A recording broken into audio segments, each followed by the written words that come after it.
शादी के बाद दीदी पहली बार मायके आई थी। पूरे घर में जैसे खुशियों की लहर दौड़ गई थी। पापा, मम्मी, चाचा, चाची, पड़ोस वाले सब उसे देखने और दुलार करने में लगे थे। दिन भर हंसी मजाक और रिश्तेदारों की भीड़ लगी रही।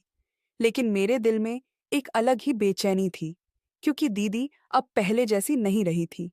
शादी के बाद उसमें एक अजीब सी परिपक्वता, एक अलग चमक और उसके हाव भाव में एक नया आकर्षण आ गया था।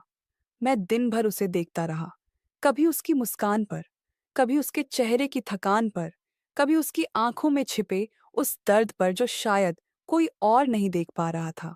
दिन भर वो सबके बीच रही, लेकिन उसकी नजरें बार बार मुझ पर टिकती थीं, जैसे वो मुझे कुछ कहना चाहती हो पर कह नहीं पा रही हो। रात को जब सब थक कर सो गए, तो मैं अपने कमरे में लेटा करवटें बदल रहा था। नींद बिल्कुल नहीं आ रही थी। अचानक मेरे कमरे का दरवाजा हल्के से चरमराया और मैं चौंक कर उठ बैठा। सामने दीदी खड़ी थी, हल्की सी मुस्कान, ढीली ढाली साड़ी और खुले बालों में वो पहले से बिल्कुल अलग लग रही थी। मैं हकबका गया और बोला, दीदी, आप इस वक्त यहाँ? उसने धीरे से दरवाजा बंद किया और मेरे पास आकर बैठ गई। उसकी आंखों में हल्की नमी थी। वो बोली, तू मुझे याद करता था ना? वहां ससुराल में हर वक्त तेरा ख्याल आता था। हर रात सोते वक्त लगता था तू मेरे पास होता। पर वहां सब कुछ अलग है। तू यहाँ है, तो आज मैं तुझे अपने पास से दूर नहीं सोने दूंगी। उसकी ये बातें सुनकर मेरा दिल जोर जोर से धड़कने लगा। मैंने हिचकिचाते हुए उसका हाथ पकड़ लिया। उसका हाथ गरम और नरम था, जैसे उसमें सालों का अपनापन और चाहत छिपी हो। उसने मेरे चेहरे की तरफ देखा और हल्की मुस्कान दी, फिर धीरे से मेरे कंधे पर सिर रख दिया। उसके बाल मेरे गालों को छू रहे थे और उसका बदन मेरे सीने से लग रहा था। मैं सांस रोककर उस पल को जी रहा था। उसका दिल बहुत तेज धड़क रहा था, जैसे उसमें भी कोई दबा हुआ तूफान हो। उसने धीरे से कहा, तू छोटा था तब मैं तुझे गोद में सुलाती थी, तुझे थपकी देकर नींद दिलाती थी। आज मैं खुद तेरे पास सोना चाहती हूँ, क्योंकि वहां मुझे वो सुकून नहीं मिला जो तेरे पास आता है। उसकी बातें सुनकर मेरी आंखें नम हो गईं। मुझे लगा जैसे हम दोनों एक दूसरे के दर्द को समझ रहे हों, लेकिन उसके स्पर्श में कुछ ऐसा था जो सामान्य नहीं था। उसकी सांसें मेरे गालों को छू रही थीं और उसकी पकड़ मेरे हाथ पर कसती जा रही थी, जैसे वो मुझे खोने से डर रही हो। मैं कुछ बोल नहीं पा रहा था, बस चुपचाप उसकी नज़दीकियों को महसूस कर रहा था। धीरे धीरे वो बिस्तर पर लेट गई और मुझे अपनी बाहों में खींच लिया। उसका चेहरा मेरे चेहरे के बिल्कुल पास था। उसकी आंखों में हल्की नमी और चाहत की चमक दोनों एक साथ थी। उसने फुसफुसाकर कहा, आज मैं सिर्फ तेरे पास रहना चाहती हूँ, किसी और के बारे में मत सोच, बस मुझे अपने पास रख। और फिर उसका हाथ मेरे बालों में घूमने लगा। उसकी उंगलियों का कोमल स्पर्श मेरे दिल को हिला रहा था। उसके बदन से आती खुशबू पूरे कमरे में फैल गई थी। मेरी धड़कनें इतनी तेज थीं कि खुद मुझे भी डर लग रहा था कि कहीं बाहर तक सुनाई न दे। लेकिन उस पल मैं खुद को उससे दूर करने का सोच भी नहीं पा रहा था। उसका चेहरा धीरे धीरे मेरे और करीब आया और उसकी सांसें मेरे होंठों से टकराने लगीं। मेरे भीतर की झिझक और उसका अपनापन मिलकर एक अजीब सा तूफान पैदा कर रहे थे। मैं चाहकर भी उससे दूर नहीं जा सका और उसके और पास खिंचता चला गया, जैसे हमारी आत्माएं सालों से इसी पल का इंतजार कर रही हों। दीदी ने जैसे ही मुझे अपनी बाहों में लिया, मुझे लगा जैसे मैं किसी सपने में हूं। उसका चेहरा मेरे गाल से लगा हुआ था और उसकी सांसें गर्माहट देती हुई मेरे दिल को और बेचैन कर रही थीं। वो धीरे धीरे मेरे बालों को सहला रही थी, जैसे किसी छोटे बच्चे को दुलारा जाता है। लेकिन उसके हाथों का वो स्पर्श मुझे अजीब सा सुकून और बेचैनी दोनों दे रहा था। मैं उसकी धड़कनों को अपने सीने से महसूस कर रहा था, हर धड़कन जैसे मुझे पुकार रही थी। उसने धीरे से फुसफुसाकर कहा, तू जानता है ना, वहां शादी के बाद सब बदल गया। लोग, बातें, माहौल। पर मैं यहाँ तेरे पास आकर खुद को वैसा ही महसूस करती हूँ जैसा पहले, जब तू मुझे देखकर हंसता था, जब तू हर बात मुझसे कहता था। उसकी आवाज कांप रही थी और आंखें भरी हुई थीं। मैंने धीरे से उसके आंसू पोंछ दिए और कहा, दीदी, तू मेरे लिए सब कुछ है। मैं तुझे कभी अकेला नहीं छोड़ूंगा। मेरी ये बात सुनकर उसने मुस्कुराते हुए मुझे और करीब कर लिया। उसके बदन की गर्मी मेरे पूरे शरीर में उतर रही थी, जैसे कोई आग धीरे धीरे फैल रही हो। उसने अपने गाल मेरे गाल से रगड़ते हुए कहा, आज मुझे किसी और की नहीं, सिर्फ तेरी जरूरत है। ये सुनते ही मेरा दिल तेज धड़कने लगा। मैं उसके और करीब हो गया, उसका माथा चूम लिया। वो पल इतना गहरा था कि शब्द जैसे खो गए थे। उसने मुझे कसकर पकड़ लिया और बिस्तर पर खींच लिया। उसके हाथ मेरी पीठ पर घूम रहे थे और उसकी सांसें तेज हो रही थीं। मैं उसे रोकना भी चाहता था और चाहकर भी रोक नहीं पा रहा था। उसकी आंखों में जो खालीपन और चाहत थी, उसने मुझे बांध लिया था। धीरे धीरे उसने अपने होंठ मेरे होंठों के पास लाए और मैं खुद को रोक न सका। हमारे होंठ मिल गए। उस पल जैसे पूरा कमरा थम गया। बाहर की दुनिया कहीं दूर रह गई। उसके होंठों की मिठास और नमी ने मेरे भीतर की हर झिझक को तोड़ दिया। वो भी पूरी तरह से मेरे साथ बह रही थी। उसके हाथ मेरे चेहरे को सहलाते हुए मेरे सीने तक आ गए। मैं उसकी हर सांस को अपने भीतर महसूस कर रहा था। उसके होंठ बार बार मेरे होंठों पर लौट रहे थे, जैसे सालों की प्यास एक ही रात में बुझानी हो। उसने धीरे से कहा, तू वादा कर, चाहे कुछ भी हो जाए, तू हमेशा मुझे ऐसे ही याद करेगा। मैंने उसकी आंखों में झांक कर कहा, मैं तुझे कभी नहीं भूल सकता। और उसके बाद उसने खुद को मेरे और करीब कर लिया। उसका बदन मेरी छाती से पूरी तरह लग गया था। उसकी सांसें और तेज हो गई थीं। वो बार बार मुझे कसकर पकड़ रही थी, जैसे कहीं खो जाने का डर हो। उस रात हम दोनों के बीच न कोई दूरी रही, न कोई झिझक, बस अपनापन और वो अजीब सी चाहत जिसने हमें अपने ही रिश्ते की दीवारें भुला दी। मैं उसकी हर धड़कन में डूबता चला गया और वो मेरे हर स्पर्श में पिघलती चली गई। हमारे बीच बस एक लंबी रात थी और अनगिनत पल जो हमें हमेशा याद रहने वाले थे। उस रात जैसे जैसे ते दिका साई जैसे वक़्त बीतता जा रहा था, दीदी का साया मेरे और करीब होता जा रहा था। उसकी बाहें मेरी गर्दन के चारों ओर लिपटी हुई थीं और उसकी नमी भरी आंखें मुझे देखने से हट नहीं रही थीं। उसके होठों की गर्माहट अब भी मेरे होठों पर बसी हुई थी और वो बार-बार अपनी सांसें मेरे गालों पर छोड़ते हुए मुझे कसकर पकड़ लेती थी। मैं उसके बालों में अपनी उंगलियां फेर रहा था और वो हर बार मेरी छुअन पर कांप उठती थी, जैसे उसके अंदर कोई तूफान दबा हो जो बाहर आना चाहता हो। उसने धीरे से कहा, तू नहीं समझ सकता कि मैंने इन कुछ महीनों में क्या सहा है। वहां सब कुछ अजनबी सा लगता है, पर यहाँ तेरे साथ मुझे लगता है कि मैं जिंदा हूं। उसकी आवाज इतनी भावुक थी कि मेरे गले में भी शब्द अटक गए। मैंने बस उसका हाथ पकड़कर अपनी छाती पर रख लिया और कहा, तेरे लिए मेरा दिल हमेशा धड़कता रहेगा दीदी। ये सुनते ही उसके होंठ फिर मेरे होंठों से मिल गए, पर इस बार और गहराई से, जैसे वो खुद को पूरी तरह मुझ में खो देना चाहती हो। उसकी सांसें तेज हो चुकी थीं और उसके हाथ अब मेरी पीठ से होते हुए मेरी उंगलियों में उलझ गए थे। वो बार बार मेरे सीने पर अपना चेहरा दबाती, फिर ऊपर उठाकर मेरी आंखों में देखती और ऐसे मुस्कुराती जैसे पहली बार किसी ने उसे चाहा हो। मैं उसकी उस मुस्कान में डूब गया था। उसके हर स्पर्श ने मेरी आत्मा को छू लिया था। हम दोनों बिस्तर पर एक दूसरे में खोए हुए थे। चारों ओर सन्नाटा था। बस हमारी सांसें और धड़कनें ही गूंज रही थीं। दीदी ने धीरे से मेरी उंगलियां पकड़कर अपने दिल के पास रखीं और बोली, क्या तू मेरी धड़कनों को सुन पा रहा है? ये सिर्फ तेरे लिए धड़क रही हैं। मैं उसकी आंखों में डूबते हुए बोला, मैं हमेशा इन्हें सुनना चाहता हूँ। उसने अपनी आंखें बंद कर लीं और फिर से मेरे करीब आ गई। उस पल मुझे लगा जैसे हम दोनों के बीच कोई दीवार ही नहीं बची, जैसे ये रिश्ता दुनिया के हर बंधन से परे हो। उसकी गर्म सांसें मेरी गर्दन पर पड़ रही थीं और मेरे अंदर अजीब सी बेचैनी बढ़ रही थी। मैं उसके स्पर्श में खोता चला गया। वो भी खुद को पूरी तरह मेरे हवाले कर चुकी थी। हमारी आत्माएं जैसे एक दूसरे में घुल गई थीं। उस रात हम दोनों ने खुद को, अपनी चाहत को, अपने डर को, सब कुछ एक दूसरे में समेट लिया। और जब वो थक कर मेरी बाहों में सो गई, तो मैं बस उसकी नींद में भी मुस्कुराते चेहरे को देखता रहा। उसकी पकड़ अब भी मेरे हाथों पर थी, जैसे कह रही हो कि मुझे कभी छोड़ना मत।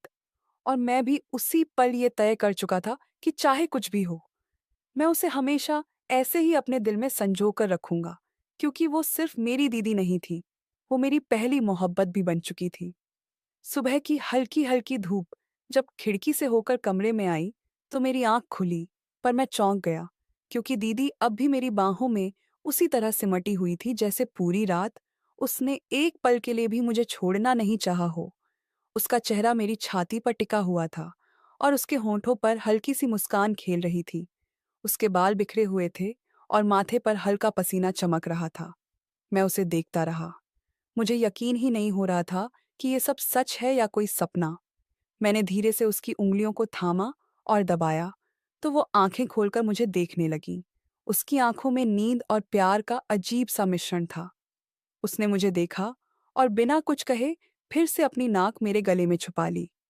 मैंने हंसते हुए उसके बालों को पीछे किया, तो वो बोली, मत देख ऐसे, मुझे डर लगता है कि कहीं तू मुझे छोड़ ना दे। उसके इस मासूम डर ने मुझे अंदर से हिला दिया। मैंने कसकर उसे अपनी बाहों में भर लिया और कहा, मैं कभी तुझे अकेला नहीं छोड़ूंगा दीदी। तू चाहे जैसे रिश्ते का नाम दे, मेरे लिए तू मेरी सब कुछ है। ये सुनते ही उसकी आंखें भर आईं। उसने मेरे होंठों को फिर से अपने होंठों में ले लिया। इस बार उसका चुंबन और भी गहरा था, जैसे वो मेरी बात पर अपनी मुहर लगा रही हो।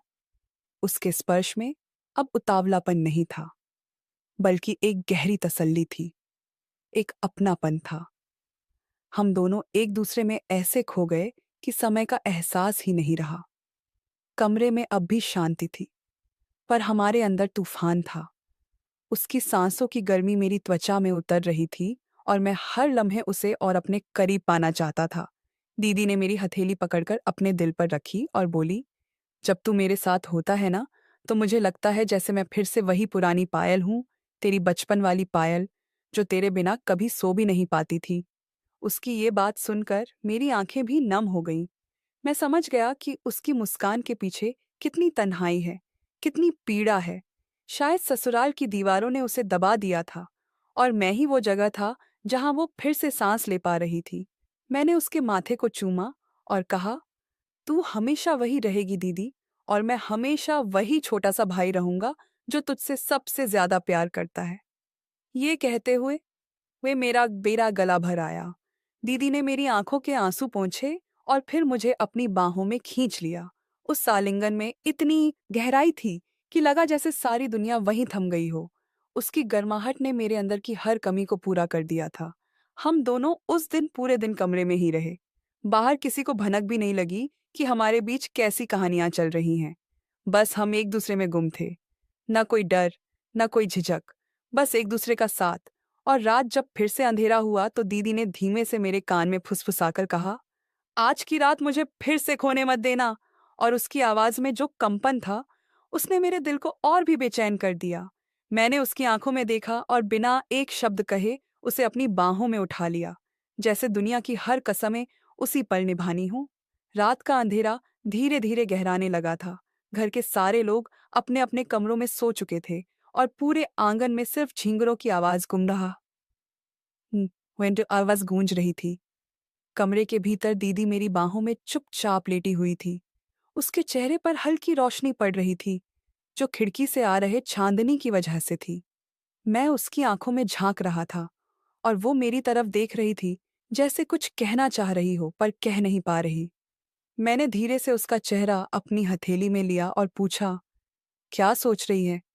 उसने मुस्कुराकर कहा, सोच रही हूं कि अगर ये रात खत्म हो गई तो फिर पता नहीं कब तुझे ऐसे देख पाऊंगी। उसकी इस बात ने मुझे अंदर तक हिला दिया। मैंने उसके गाल पर किस किया और कहा, ये रात कभी खत्म नहीं होगी। जब तक तू चाहेगी मैं तेरे पास रहूंगा। दीदी ने मेरी बात सुनकर आंखें बंद कर लीं और मुझे कसकर पकड़ लिया। उसकी उंगलियां मेरी पीठ पर धीरे धीरे चल रही थीं, जैसे वो हर लम्हे को अपने अंदर कैद कर लेना चाहती हो। उसकी सांसें तेज थीं और उसकी धड़कनें इतनी नज़दीक से सुनाई दे रही थीं कि मुझे लगा जैसे मेरा ही दिल धड़क रहा हो। हम दोनों एक दूसरे में ऐसे डूब गए थे कि हमें दुनिया की कोई परवाह नहीं रही। मैं उसके गले में अपना चेहरा छुपा चुका था और उसकी खुशबू मुझे मदहोश कर रही थी। वो धीरे धीरे मेरे बालों में अपनी उंगलियां फेरते हुए फुसफुसाई, तू है तो मैं हूं, वरना मैं तो कब की टूट गई होती। उसकी आवाज में दर्द और मोहब्बत दोनों थे। मैंने उसकी बात का जवाब देने के लिए बस उसे और कसकर अपने से चिपका लिया। फिर धीरे धीरे हमारे होंठ मिल गए और ये चुंबन पहले से भी लंबा और गहरा था। इस चुंबन में हमारी सारी भावनाएं बह रही थीं। प्यार, दर्द, तन्हाई और वो लगाव जो सालों से छुपा हुआ था। जब चुंबन टूटा तो उसने मुझे अपनी बाहों में समेटकर सिर मेरे सीने पर रख दिया। वो पल ऐसा था जैसे सारी दुनिया रुक गई हो। हम दोनों एक दूसरे की धड़कनों में खोए हुए थे। बाहर की ठंडी हवा खिड़की से अंदर आ रही थी, पर कमरे के भीतर हमारे शरीरों की गर्माहट ने सब कुछ भुला दिया था।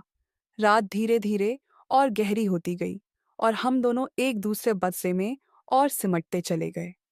हमारी बातें कम होती गईं और खामोशी ज्यादा बोलने लगी। उसकी आंखों की नमी, उसके हाथों की पकड़ और उसके होंठों की प्यास ने मुझे ये समझा दिया कि वो सिर्फ मेरी दीदी नहीं रही, बल्कि वो मेरी सबसे बड़ी कमजोरी और सबसे गहरी चाहत बन चुकी थी। हम दोनों उस रात को पूरी तरह जी लेना चाहते थे, जैसे कल हो ही ना। और शायद इसी वजह से हमने हर लम्हे को महसूस किया, हर स्पर्श को संजोया और हर सांस को एक दूसरे में घोल दिया। सुबह कब हो जाएगी हमें उसकी परवाह ही नहीं रही। बस इस पल में जीते रहे, इस एहसास में कि हम दोनों एक दूसरे के बिना अधूरे हैं और आज की रात हमें पूरा कर रही है। सुबह की पहली किरण खिड़की से अंदर आई तो मेरी आंख खुली। देखा दीदी, मेरी बाहों में अब भी वैसे ही लिपटी पड़ी थी जैसे रात को थी। उसके चेहरे पर एक अजीब सी शांति और संतोष था, जैसे उसने सालों की प्यास बुझा ली हो। मैंने उसे धीरे से जगाने की कोशिश की, तो उसने मेरी शर्ट कसकर पकड़ ली और धीमे से बोली, प्लीज अभी थोड़ी देर और रहने दे, ये पल फिर शायद कभी न मिले। उसकी आवाज सुनकर मेरा दिल भारी हो गया। मैं जानता था कि उसका मायका रहना बस कुछ दिनों का है, फिर उसे वापस अपने ससुराल जाना है जहां उसके लिए सिर्फ जिम्मेदारियां और बंधन हैं। मैंने उसके माथे को चूम कर कहा, तू चाहे जहां रहे, मैं हमेशा तेरे साथ रहूंगा, तेरे दिल में, तेरी सांसों में। उसने आंखें बंद कर लीं और मेरे सीने से लगकर चुप हो गई। उस खामोशी में भी हजारों बातें थीं। दिन ढलते ढलते जब उसे विदा करने का वक्त आया, तो आंगन में सब हंसते बोलते खड़े थे, पर हम दोनों की आंखें एक दूसरे को ढूंढ रही थीं। उसने जाते जाते मेरी ओर देखा। उसकी आंखें नम थीं, लेकिन उनमें एक अजीब सी चमक थी, जैसे उसने मुझे अपने भीतर बसा लिया हो। मैं भी मुस्कुराने की कोशिश कर रहा था, पर मेरा दिल रो रहा था। दीदी गाड़ी में बैठ गई और वो दूर जाती रही। मैं बरामदे में खड़ा उसे देखता रहा, जब तक वो आंखों से ओझल नहीं हो गई। उस रात की याद मेरे लिए एक सपना नहीं, बल्कि हकीकत थी, जिसने मेरी जिंदगी को बदल दिया था। मैं जानता था कि समाज के लिए हम भाई बहन हैं, पर मेरे लिए वो सिर्फ दीदी नहीं थी। वो मेरी अधूरी मोहब्बत और मेरी सबसे बड़ी चाहत थी। और शायद उसी रात ने हमें हमेशा के लिए जोड़ दिया था, चाहे जिंदगी हमें कितनी भी दूर क्यों ना ले जाए। हमारे दिलों के बीच वो रिश्ता कभी नहीं टूटेगा। उस रात का स्पर्श, वो लम्हे और वो मोहब्बत हमेशा मेरी सांसों में जिंदा रहेगी।